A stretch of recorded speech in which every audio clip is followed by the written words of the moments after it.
Hello everyone's, তোমাদের result 7th মে হয়ে গেছে, তবুও এখন পর্যন্ত কলেজে ভর্তির কাজ শুরু হলো না।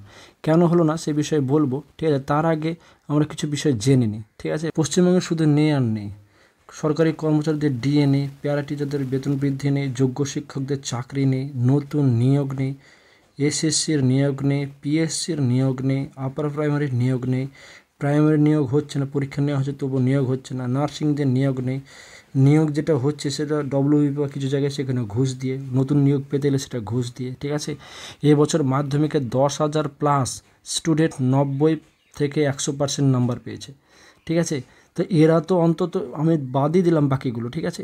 তো এরা অন্তত তো ভালো ফিউচার আশা করে পশ্চিমবঙ্গে, কিন্তু শুধু নেই আর নেই, ঠিক আছে? এরকম একটা অবস্থা। তুমি দেখো যে সামান্য যে কলেজে ভর্তির ব্যাপারটা আটকে আছে কী জন্য? ওবিসির জন্য।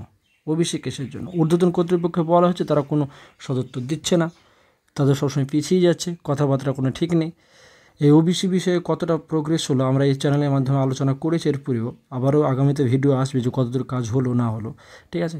তো এরকম একটা অবস্থা, ওবিসির জন্য সব কিছু আটকে আছে, সব কিছু আটকে আছে, ঠিক আছে? শুধুমাত্র ভোটটাই হয়তো আটকাবে না।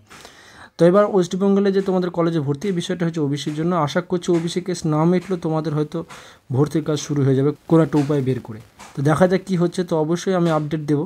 তো অবশ্যই নতুন যদি চ্যানেলে হয়ে থাকে তাহলে চ্যানেলটিকে সাবস্ক্রাইব করো আর বন্ধুদের মধ্যে শেয়ার করো, আর ভিডিওতে লাইক করতে ভুলবে না। ধন্যবাদ সকলকে, সবাই ভালো থাকো এবং সুস্থ থাকো।